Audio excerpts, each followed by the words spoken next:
Kitabu cha Nehemia mriangoni wa kwanza. Nehemia navo yaratoa kwao. Kaga na maneno ga Nehemia mwana wa Hakalia. Mwezi wa Kisilevu, mwaka wa 200 wa kutawala Artasasta.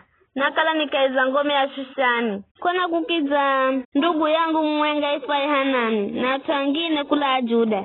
Nikiauza habari za Yahudi mario kama haliro mateka na habari za Jerusalemu. Makiamba ati mario kama haliro mateka mario salakeza jimbura Juda manasiri mashomu na kuvuudhiwa. Kizo wao kutoa mu Jerusalemu abandwa na miriango yichangizwa moho. Usikira visho na kile sinikirira na nikisha noneka kwa siku nyingi. Nikifunga na kumvoya mlungare dhulu mlunguni.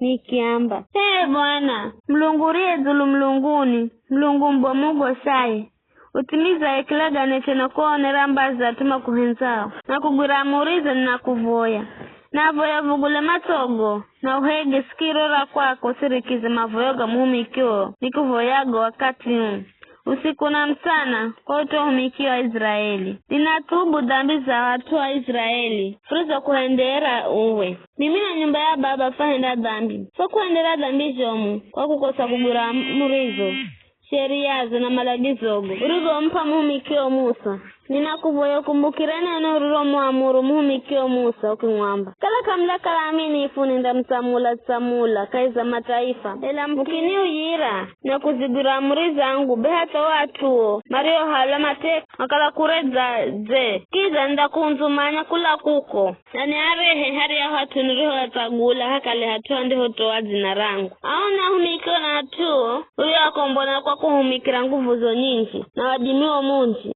Bwana na kuvoyo hege sikirora kwako. Usirikiza mavoyoga muhumikio. Sirikiza mavoyoga muhumikio mafahiruao na kurigo hadinaro. Ninakuvoya sana. Unadimire mimi muhumikio. Hero nihende nikubaliwe mbele za mtu yuyu. Mana mimi nakala msoyo wadivaye kwa mtawali.